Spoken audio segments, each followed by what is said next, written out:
মানে আগেরগুলো দানব ছিল, দানব ছিল কিংবা আমরা তাদেরকে পূজা করার জায়গায় নিয়ে যাওয়ার চেষ্টা করছিলাম।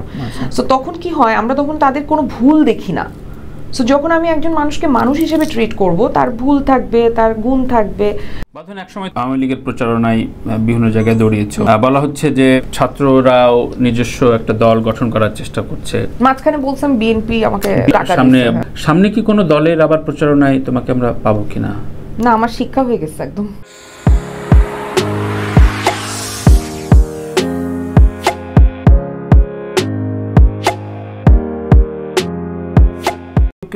একটু জ্যাম হলে সাথে সাথে ওইটা নেগেটিভ আকারে পোস্ট দিচ্ছে, মানে একটু খুঁজছে যে কোনো কিছু ভুল, এটা ভ্রান্তি ধরাটা খারাপ না, এটা একটা গণতান্ত্রিক প্রসেস। কিন্তু এই সময় এটা আমাদের অভ্যাস, মানে অভ্যাস না বদভ্যাস?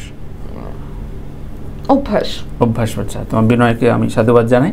তো আমি চাচ্ছি যে ধরো এই নতুন বাংলাদেশে আগামী নির্বাচনের মাধ্যমে তো একটা সরকার গঠন হবে ইনশাআল্লাহ। তো সেই জায়গায় যে আবারও কি একই রকম ভাবে এই দলভুক্ত হওয়া শিল্পী আবারও ওই দলগত অবস্থান আমরা দেখব কিনা? আমার মনে হয় না। যদি এই সরকার আসলে আমরা যে সংস্কারের স্বপ্নটা দেখছি সেটা যদি করার পর একটা সুষ্ঠু নির্বাচন হয়, তাহলে যে গণতান্ত্রিক মানে সরকার গঠন হবে, সেই সরকারের আমলে আসলে এই ধরনের অপশন থাকবে বলে আমার মনে হয় না।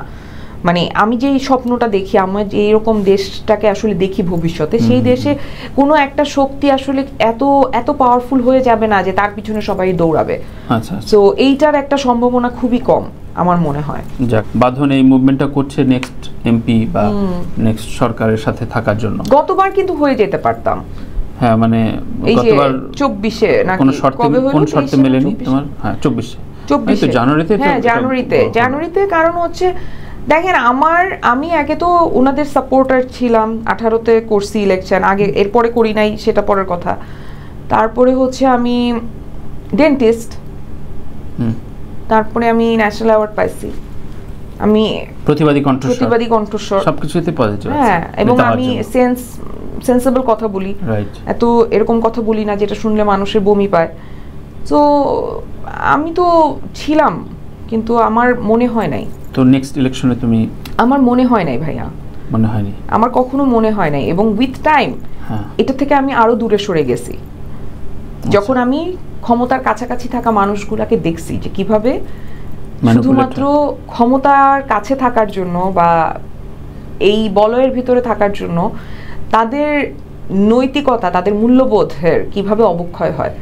তো সেই অবক্ষয় অবক্ষয়ের জায়গায় আমি আমাকে দেখতে চাই না। আচ্ছা, আমরা প্রতিদিন বিভিন্ন রকম পালিয়ে যাওয়া মন্ত্রী এমপিদের গল্প শুনছি, কিন্তু আমরা গল্প প্রকাশ করছি না। ধরো যারা আসলে এটা লুকিয়ে থাকা একাধিক তারকাদের নিয়ে তুমি তাদের উদ্দেশ্যে কি বলতে চাও? কিরকম? অনেকেই আসলে এখন আমি যেটা বললাম, আমি অনেকেই নক করেছি, অনেক পত্রিকা নক করছে, তারা কোনো রকম কথা বলতে চাচ্ছে না। কিন্তু ভয়টা কিসের আমি এটাই বুঝছি না। আমাদেরও একই প্রশ্ন, তোমার কোনো বলার আছে কিনা তোমাদের কলিগদের উদ্দেশ্যে? আমার আসলে তেমন কিছু বলার নাই, কারণ আমার কাছে মনে হয় যে ভয় পাওয়ার তো কিছু নাই। কারণ আমরা এই দেশের মানুষ। তাদের কি লাইফ রিস্ক? মানে তারা যদি, কেন লাইফ রিস্ক হবে? কি এমন করছে, তাই না? আর এমন কাজ করবেই কেন যেটার জন্য লাইফ রিস্ক হয়ে যাবে? আমি তো বুঝতে পারছি না। সবার যে ভয়টা, সবাই যে লুকাচ্ছে, মানে আমি তো খুবই স্যাড হয়েছি ভাইয়া, যে একটা মানুষ, একটা নেতা নাই যে এসে বলতেছে যে ভাই আমি তো রাজনীতি করছি, আমার কি অপরাধ বলেন, আমি সারেন্ডার করতেছি। ধরতে হবে কেন এভাবে? লুকাইতে হবে কেন? এখন ধরেন আমারও পলাতে হইতো কিনা যদি সত্যি 5 তারিখ এরকম ঘটনা না ঘটতো, দেখা যেত আমাকেই পালা যেতেছে। আমার পাসপোর্টও নাই আমার কাছে, আমার মেয়ে তো কানতে শেষ। আমার মেয়ে বলছে, মা একে তো তুমি প্রোটেস্ট করছো, তারপরে তোমার পাসপোর্টও নাই। চিল্লাই বলছে, হ্যাঁ তোমার পাসপোর্টও নাই, তুমি এখন কি করবা? আমার বাংলাদেশি পাসপোর্ট, কিন্তু সেটাও আমার কাছে নাই। ও আচ্ছা, তাই নাকি? তাহলে বুঝেন অবস্থা। আমার এমন হাসি পাইছে আমার মেয়ের কথা শুনে, আমি ভাই মানে আসলেই তো তখন কি হইতো বলে। নতুন উপদেষ্টা পরিষদ হয়েছে, অনেকের অনেক রকম সম্ভাবনার কথা বলছে। তোমার ক্ষেত্রে তোমার এই পরিষদটা কেমন লেগেছে? খুবই ভালো লেগেছে। আমার সবচেয়ে ভালো লেগেছে প্রধান উপদেষ্টা যে ওনাকে, তারপর বাকি যে 4জন নারী আছে তারা তো আমার সবচেয়ে অনেক প্রিয়, তাদের মধ্যে অনেক প্রিয় মানুষ আছে আমার। আর দুইজন মানে আমাদের একদম স্টুডেন্ট প্রতিনিধি ওখানে আছে, তো সেটাও ভীষণ ভালো লেগেছে। আর একটা জিনিস আমি একটু উল্লেখ করতে চাই, সেটা হচ্ছে যে আমি এই উপদেষ্টা যে মণ্ডলী যারা আছেন তাদেরকে আসলে মানুষ হিসেবে দেখতে চাই। সো যারা মানুষ, তাদের ভালো দিকও থাকবে, তাদের কিছু ভুলও থাকবে, তাদের মানুষই তো হ্যাঁ মানে আগেরগুলো দানব ছিল, দানব ছিল কিংবা আমরা তাদেরকে পূজা করার জায়গায় নিয়ে যাওয়ার চেষ্টা করছিলাম। সো তখন কি হয়, আমরা তখন তাদের কোনো ভুল দেখি না। সো যখন আমি একজন মানুষকে মানুষ হিসেবে ট্রিট করব, তার ভুল থাকবে, তার গুণ থাকবে, তার ভালো একটা জিনিস হবে, সে একটা খারাপ কিছু করে ফেলতে পারে, আবার সে সংশোধন করতে পারে। সো এইভাবে করেই যাতে আসলে আমরা যে সংস্কারটা চাই দেশে সেটা করা হোক এবং তারপর একটা সুষ্ঠু নির্বাচন দেওয়া হোক। তো ধরো গত 1 মাস ধরে আমাদের ডিপার্টমেন্টের যে লিফটম্যান, সেও এখন রাজনীতি নিয়ে সচেতন এবং কথা বলছে অ্যাজ এ মানে বিউটি অফ ডেমোক্রেসি। তো মনে হয় যে আগামী দিনগুলো আমরা এরকম দেখতে পাবো? আমার মনে হয় সো এই হোপটা তুমি দেখতে পাও। সবচেয়ে বেশি সমালোচিত হয়েছে গণমাধ্যমগুলো, এবং গণমাধ্যমের দালাল প্রায় 50 জনের উপরে প্রকাশ করেছে বৈষম্য বিরোধী ছাত্র সমাজ। যেটা প্রকাশ করা উচিত হয়নি অনেকে বলেছে, কেউ কেউ বিব্রত হয়েছে, কিন্তু তারা প্রকাশ করেছে খুব একদম বোল্ডলি যে তারা রাষ্ট্রবিরোধী কাজ করেছে, কারণ ফ্যাসিস্টদের সাথে হয়ে অনেক অন্যায়কে প্রশ্রয় দিয়েছে। তো গণমাধ্যমের একটা বড় সংস্কার করা প্রয়োজন বলে মনে করে। তোমার কাছে তোমার কলিগদের সাথে এদের সাথে মেশো এবং অনেককে চেনো, এর মধ্যে 2-3 জন স্যাক্ট হয়েছেন, গণমাধ্যম কিছু বন্ধ আছে, কিছু ভাঙচুর হচ্ছে। তুমি নতুন বাংলাদেশে আসলে কী ধরনের গণমাধ্যম দেখতে চাও? তুমি নিজেও একটা বিপদে পড়েছো, কেউ কেউ তোমার সাপোর্টে ছিল, কেউ আবার পেছন দিয়ে ব্যাকডোর দিয়ে তোমার ক্ষতি করার চেষ্টা করেছে, আর রাজনৈতিকভাবে তো এক পেশেই ছিল। মনে হয় যে গণমাধ্যমের সংস্কার হবে? এগুলো সব আল্লাহ জানে, আল্লাহর উপর ছেড়ে দিতে হবে এখন, যে দেখা যাক। কারণ সংস্কার করতে চাবে এটা আমি শিওর। এখন যেই উপদেষ্টা মণ্ডলী আছে তারা, এখন যে অন্তর্বর্তীকালীন সরকার আছে তারা চেষ্টা করবে, সেই চেষ্টাটা কতটুকু অ্যাডাপ্ট করতে পারবো আমরা গণমাধ্যম কিংবা আমরা সাধারণ মানুষ সবাই। কারণ আমরা কিন্তু একটা অভ্যাসে অভ্যস্ত ছিলাম, দুর্নীতির একটা অভ্যাসে বা অরাজকতার একটা অভ্যাসে। ওগুলো বলা যাবে না, এগুলো না, ওই অভ্যাসটা তো থেকে গেছে। যারা ধরেন এগুলো করছে তাদের ভিতরে তো ওই ধরেন অনেকে বলতেছিল যে অনেকে মন খারাপ করে দাঁড়ায় আছে, ধরেন ডিউটি করতে ভাল লাগতেছে না। কেমনে ভালো লাগবে? না, আমি দুজন ট্রাফিকের সাথে কথা বললাম, ভালো লাগার কথা না, ভালো লাগছে না, কারণ ওই যে উপরি ইনকাম মানে এটা কেন, মানে এখন ধরেন এইটা মেনে নেওয়ার সময় তো দিতে হবে, মানুষের তো অ্যাডাপ্টেশন। মানুষ যদিও, আমি অনেক গুরুত্বপূর্ণ কথা বলি তানভীর ভাই, কেউ বুঝে না, যখন বুঝে তখন অনেক দেরি হয়ে যায়, বুঝছেন, বুঝে কথা বলি। বিভিন্ন জায়গায় কথা হচ্ছে, পাবলিক ডোমেনে পোল হচ্ছে, ইনফ্যাক্ট আদালতে রিট পর্যন্ত হয়েছে 3 বছরের অন্তরীণ সরকারের। তুমি তোমার প্রস্তাবনাটা কি? আমি তো এগুলো বুঝি না। আমি একজন নাগরিক হিসেবে প্রস্তাবনা থাকবে না যে না এই সংস্কারের জন্য 10 বছর থাকুক? জানি না যে কতদিন থাকলে এই সংস্কার হবে, কারণ আমি তো জানি মানুষের রন্ধ্রে রন্ধ্রে স্বৈরাচার, আমি তো জানি মানুষের রন্ধ্রে রন্ধ্রে দুর্নীতি। বাংলাদেশের সবাই দুর্নীতিগ্রস্ত, একটা চা বিক্রেতা থেকে শুরু করে মানে আমাদের প্রধানমন্ত্রী সবাই দুর্নীতি করছে। এখন ধরেন এই দুর্নীতি কেমনে ঠিক হবে, কবে ঠিক হবে আল্লাহ জানে। সো আমি বললাম যে আল্লাহ জানে। তুমি অন্তরীণ সরকারকে সময় দিতে চাও? মানে ডেফিনেটলি আমি চাই যে এটা সময় নিয়ে সংস্কারটা হোক, তারপর একটা সুন্দর একটা, আমার খুব ইচ্ছা যে আমাদের এরপরে যারা মানে লিডারশিপে আসবেন, যেই দল থেকে আসুক, ধরেন নতুন দল হলো বা আওয়ামী লীগ, বিএনপি, মানে অন্য যারা আছে, ইসলামিক ঐক্য জোট যারা আছে, যেই দল থেকে আসুক না কেন, আমি চাই কি নতুন মুখ দেখতে, লিডারশিপটা অন্যরকম ভাবে দেখতে চাই, যে যারা আসলে মানে ভোট পাবে তার ভালো কাজের জন্য।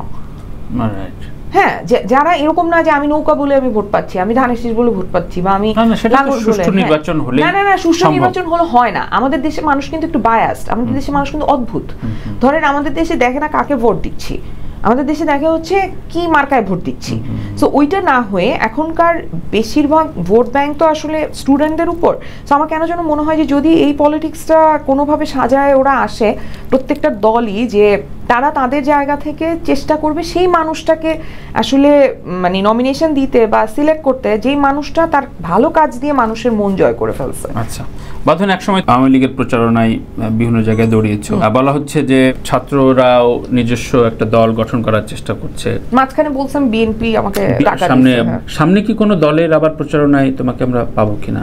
না, আমার শিক্ষা হয়ে গেছে একদম, কিন্তু মানুষের প্রচারণা করতে পারি। আমি যেমন কয়েকজনকে বলছি যে তোমরা ইলেকশন দাঁড়াও, তোমরা যেই দলই হও না কেন, যদি দাঁড়াও তখন আমি তোমাদের প্রচারণা করব। তো তখন তো সেই দলের আবার তোমাকে মনে করে নেবে। এখন এই যে আমারটা আমার মনে হয় না আর করবে মনে। আচ্ছা, আর কত মনে করবে আমাকে? তো ধরেন মানে কিছু বানানো বাদ রাখে নাই, জামাত শিবির থেকে শুরু করে তারপরে বিএনপি আওয়ামী লীগ সবই তো হয়ে গেল। আমার বিএনপির অ্যাক্টিভিস্টরাও তোমাকে নিয়ে কন্টেন্টও হ্যাঁ প্রকাশ করেছে, সেগুলো তোমার বিএনপির না শুধু আওয়ামী লীগেরও ভয় হয়নি তোমার কখনো? ভয় শুনেন তানভীর ভাই, একটা জিনিস হবে, সেটা হচ্ছে আমি মরে যাব, এইটা ছাড়া আমার তেমন তো কিছু হওয়ার নাই। কারণ যথেষ্ট অপমান, যথেষ্ট হ্যারাসমেন্ট আমি আমার জীবনে হয়েছি। আচ্ছা, ঠিক আছে। সো শিল্পীদের আসলে এই সমাজ সচেতনতা কতটা জরুরি বলে মনে করো? শুধু রাজনীতি বিষয় না, সমাজ সচেতনতা কতটা জরুরি বাংলাদেশে, যেটা প্রচন্ডভাবে অনুপস্থিত? ডেফিনেটলি জরুরি। আমি তো বললামই, রেহানা আমাকে অনেক কিছু দিয়েছে, তার মধ্যে এটা একটা।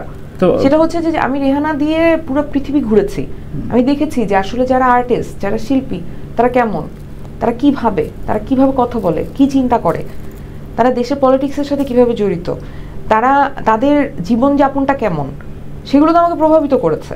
তো একজন শিল্পীর যে এগুলো দায়িত্ব, এগুলো তো আমরা জানি না, আমাদের এই চর্চাই তো নাই, আমাদের এখানে তো একটা ইনস্টিটিউশনই নাই, আমাদের এখানে তো এগুলোর কোনো চর্চাই নেই। আমাদের এখানে চর্চা হচ্ছে তেলবাজির চর্চা কিংবা দুর্নীতির চর্চা। আমাদের এখানে কিন্তু দুর্নীতি মানে আমাদের কিন্তু যাতা অবস্থা।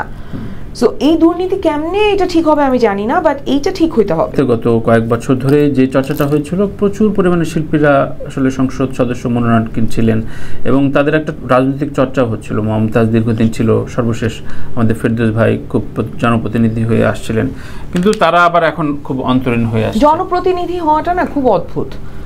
জনগণের প্রতিনিধি হব আর জনগণের কাজে লাগবো না, এটা কেমন জনপ্রতিনিধি? আমি জানি না। জনপ্রতিনিধি হবে তো জনগণের, তো জনপ্রতিনিধি হয়ে যদি জনগণেরই কাজে আসলো না, যখন দরকার তখনই থাকলো না, তখন কি প্রতিনিধি এটা? আচ্ছা, তো নতুন বাংলাদেশে এগুলোর সংস্কার প্রয়োজন। অবশ্যই। তুমি যখন একটা ওটিটিতে খুব দারুণ একটা ফিল্ম করলে এবং সেই ফিল্মের গল্প নিয়ে প্রচুর তর্ক হচ্ছিল যে তোমাকে ভারতীয় দালাল বলে আখ্যা দিচ্ছিল কেউ কেউ। এখন আবার ভারত তো আমাকে বের করে দিচ্ছে। হ্যাঁ, তো তুমি আবার ভারতের বিপক্ষে বলবো না, দেশের পক্ষে হয়ে খুব দারুণভাবে কথা বললা। আমি তো বললামই, আমাকে তো আর কিছু বলা বাদ নাই, সব বলে ফেলেছে। দেখা যাক ভুল বদল নাকি সময়ের সাথে তোমার সাথে। কিন্তু আমি শিওর তানভীর ভাই, আপনাকে আমি বলে দিলাম, আজকের শোতে লিখে রাখেন, আমি আবার ইন্ডিয়ায় কাজ করব, আমি যাব, আপনি লিখে রাখেন। বিকজ আমি তো কোনো কিছু আমি অন্যায় করি নাই। আমি যেটা বলেছি, আমি আমার দেশের জন্য কথা বলেছি। আমার দেশের জন্য কথা বলা যদি আমার অন্যায় হয়ে থাকে, তাহলে আমার ওই রকম কাজ করারই দরকার নেই। আচ্ছা, কিন্তু আমি এতটুকু কনফিডেন্ট যে আমি যাদের সাথে আমার ওরিয়েন্টেশন, আমার যে কলকাতার বন্ধু বলেন, বোম্বের বন্ধু বলেন, তারা সবাই আমাকে পার্সোনালি টেক্সট করে খবর নিয়েছে। হ্যাঁ, কারণ ওরা আমাকে ভালোবাসে, অ্যাজ এ হিউম্যান বিং। না, কিন্তু রাষ্ট্র ব্যবস্থা এমন ছিল যে সরকারের বিরুদ্ধে এবং ভারতের বিরুদ্ধে কোনো কিছু বলা যাবে না, মানে ওরা ভাবেই না। আমি আমার বন্ধুত্ব ওই রকম মানুষের সাথেই করি। সো ওরা আমাকে নিয়ে কাজ করবে, যদি সুযোগ হয় অবশ্যই আমার করার মতো কাজ হলে আমি অবশ্যই ওদের ওখানে যে কাজ করব, আপনি দেখেন। আচ্ছা, সুন্দর। এবং তুমি এই মুভমেন্টে, এই কয়দিনের মুভমেন্টে নাকি অনেকেই অনেক রকম মানুষ চিনেছে, তো তোমার কলিগদের এবং মানুষ চেনার অবজারভেশনটা কি? আমি আগে থেকে চিনি। হ্যাঁ, এগুলো অভিজ্ঞতা হয়ে গেছে। কিন্তু আমি একটা জিনিস আমি বারবার বলতেছি এটা, কিন্তু এটা আমাকে অনেক আসলে মানে আনন্দিত করেছে। সেটা হচ্ছে যে আমি এতদিন ধরেন একটা অভিনয় করছি, কিছু মানুষ ভালোবাসছে, একটা ধরেন কাঞ্জে গেছি, আরো কিছু মানুষ ভালোবাসছে, বেশিরভাগ মানুষ ভালোবাসছে। কিন্তু আমি যখন এই আন্দোলনে জাস্ট স্টুডেন্টদের পাশে যেয়ে দাঁড়াইছি, আমি ভাই আমাকে যে সম্মানটা মানুষ দিছে, আমি আপনাকে বুঝাইতে পারবো না যে ওই সম্মান আমি কোনোদিনও আমার জীবনে পাবো বা এরকম করে পাওয়া যায় আমি জানতাম না। মানে প্রত্যেকটা মানুষ, আপনি জানেন ফুচকা খাইতে দাঁড়াইছি, মামা আমাকে 2টা ফুচকা এক্সট্রা দিচ্ছে, বলছে মামা আপনার ভাষণটা তো সেই হচ্ছে মামা, আপনি 2টা ফুচকা এক্সট্রা খান। এবং প্রাণের জায়গাটা আসলে কাজ করলে আমার মনে হচ্ছে যে ও মাই গড, মানে মানুষের ভালোবাসা এত মানে ওইটা তো অন্য রকমের ভালো লাগা, মানে তোমার কলিগরা অনেকে অনেক বিশাল কিছু মিস করে ফেললো একদম। আমি স্যাড তাদের জন্য, আমি দুঃখ প্রকাশ করলাম তাদের জন্য। ক্যারিয়ারে এক বড় ধরনের প্রভাব ফেলবে না ওদের সবার জন্য? না না, আমারটা ফেলবে, আমার অভিজ্ঞতা আমাকে ফেলবে। তুমি তো গেইনার, বিশাল একটা অডিয়েন্স তুমি ক্যাপচার করছো, তাদের মনের স্পন্দন তুমি বুঝে ফেলছো, সো তোমার তো চিন্তা নাই। কিন্তু তোমার কলিগদের যাদের বলা হচ্ছে, যারা বিভিন্নভাবে আবার একটু, আমি এটা নিয়ে আসলে মন্তব্য করতে পারবো না, বিকজ এটা যার যার ব্যাপার। আসলে আমি কি ফিল করছি আমি সেটা বলতে পারবো, এবং আমি অদ্ভুত ফিল করছি ভাইয়া। মানুষ আমাকে সেলুট দিচ্ছে, এক্সট্রা খাতির করে খাবার দিচ্ছে মিছিলের মধ্যে। তারপরে হচ্ছে আপনার আমি ইভেন এরকমও হয়েছে যে মাদ্রাসার ছেলেরা আমার সাথে এসে ছবি তুলতেছে। হ্যাঁ, মানে ওরা ভুলে গেছে যে আমি কি সিনেমা করছি, কি করছি। হ্যাঁ, তো আমি ওদের সাথে স্লোগান দিতেছি। আমি জীবনে ভুলবো না ভাইয়া এই জিনিসটা, আমার খুব ভালো লাগছে। থ্যাংক ইউ বাঁধন। তোমার কলিগ বা কেউ সেই ওই ভাবনার কলিগগুলো বলছেন যে বাংলা সিনেমা কমে যাবে, গান কমে যেতে পারে, নতুন বাংলাদেশে অনেক ভয় আছে, ভীতি আছে। না, তারপরে আমাকে বলছে যে স্লিভলেস পরা যাবে না। আজকে তো স্লিভলেস পড়তে চাইছিলাম, তো আমি আবার আসার আগে ঢাকা ইউনিভার্সিটি যাব বলে আর পড়লাম না, বাইরে মানে গাড়ি নাই, উবার দিয়ে যাব, তো পরে পড়লাম না। এরকমও বলছে যে কাপড় পরা যাবে না, এই না সেই না। হ্যাঁ হ্যাঁ, আমাকে আজকে দুজন তোমার কলিগ আমাদের প্রিয় মানুষরা বললো যে রাস্তায় একটু সাবধানে বের হয়, কখন কি হতে পারে। ওরা বেরোচ্ছে না ভয়ে। তো আমি তো ভয় দেখছি না বাংলাদেশে। আমি তো দেখছি না, আমি তো একা একা ঘুরে বেড়াচ্ছি। তোমার দর্শকদের উদ্দেশ্যে কিছু বলার আছে কিনা? প্রথমত হচ্ছে যে আমাদের এই অর্জনের সম্মান যাতে অক্ষুণ্ণ থাকে, আমরা সবাই মিলে সেই চেষ্টাটা করব। এবং আমাদের যে অন্তর্বর্তীকালীন সরকার গঠন হয়েছে, আমরা চেষ্টা করব প্রত্যেকে যার যার জায়গা থেকে তাদেরকে সহযোগিতা করতে, তাদের সমালোচনাও করতে, তাদের কাজ নিয়ে আলোচনাও করতে, যাতে তারাও তাদের কাজের জায়গায় জবাবদিহিতামূলক একটা জায়গায় থাকে, এবং আমরা সবাই মিলে একটা সুষ্ঠু নির্বাচন করে গণতান্ত্রিক একটা দেশ খুব শীঘ্রই যাতে পাই, সেই চেষ্টাটা যাতে আমাদের সবার থাকে। আর আমার জন্য, আমার বাচ্চার জন্য দোয়া করবেন সবাই। থ্যাংক ইউ ভাইয়া। থ্যাংক ইউ বাঁধন। একটা সংযুক্ত প্রশ্ন করে শেষ করি, সেটা হচ্ছে তোমরা তো অবশ্যই একটা বড় ইনফ্লুয়েন্সার, কিন্তু এর ভেতরে এই মুভমেন্টে অনেক রকম দোষর প্রকাশ পাচ্ছে, যে যারা সরকারের হয়ে, বিশেষ করে সিআরআই একটা প্রতিষ্ঠানের নাম বারবার আসছে, যে সিআরআইয়ের অনেক রকম মোটিভেশন স্পিকাররা টাকার বিনিময়ে সরকারের পক্ষে তোমাদের প্রভাবিত করার চেষ্টা করেছে, বাসায় বাসায় টাকা অফার করেছে, সেগুলো আমাকে তো করলো না। আল্লাহ, কোথায় সেই টাকা? তো তোমার কাছে কেমন না, কিন্তু সেই টাকা কোথায়? আমাকে বিএনপি টাকা দিচ্ছে, সিআরআই টাকা দিচ্ছে, তো কোথায় সেই টাকা ভাই? আমাকে একটু দেন। সো এই প্র্যাকটিসটা তো নিশ্চয়ই অনেকে বলছে তারা নব্য রাজাকার। না, আমি জানি না, আমাকে তো এরকম কোনো অফার দেওয়া হয় নাই। এখন কাউকে দেওয়া হচ্ছে কিনা আমি সেটা তো বলতে পারছি না। আমাকে কেউ কোনো অফার দেয় নাই, বুঝলাম না ভাই। তুমি একদম মনের তাগিদে গিয়েছো, তুমি না, আমি খুবই স্যাড হচ্ছি এখন। বিএনপির হয়ে মুভমেন্ট করনি, তুমি মানুষ হিসেবে মুভমেন্ট করেছো। Definitely thank you. নতুন বাংলাদেশে আমরা কোনো কাজ পাচ্ছি বা কোনো রকম কোনো কিছু বলতে চাও? আমার সেপ্টেম্বরে একটা কাজ শুরু হবে, ইনশাআল্লাহ শুরু হবে, খুব দারুণভাবে আসুক। প্রিয় দর্শক, আমি একই কথা বলতে চাই যে এইভাবে যার মন খুলে আমরা আড্ডা দিতে পারি, বিভিন্ন বিষয় নিয়ে আমরা খোলা মেলাভাবে আলোচনা করতে পারি, সেটা রাষ্ট্রপ্রধান হোক বা যে কোনো বিষয় হোক, সেই বাংলাদেশ আমরা চাই। সেই বাংলাদেশটা জারি থাকুক। সবাই ভালো থাকি, ভালো রাখি। আল্লাহ হাফেজ।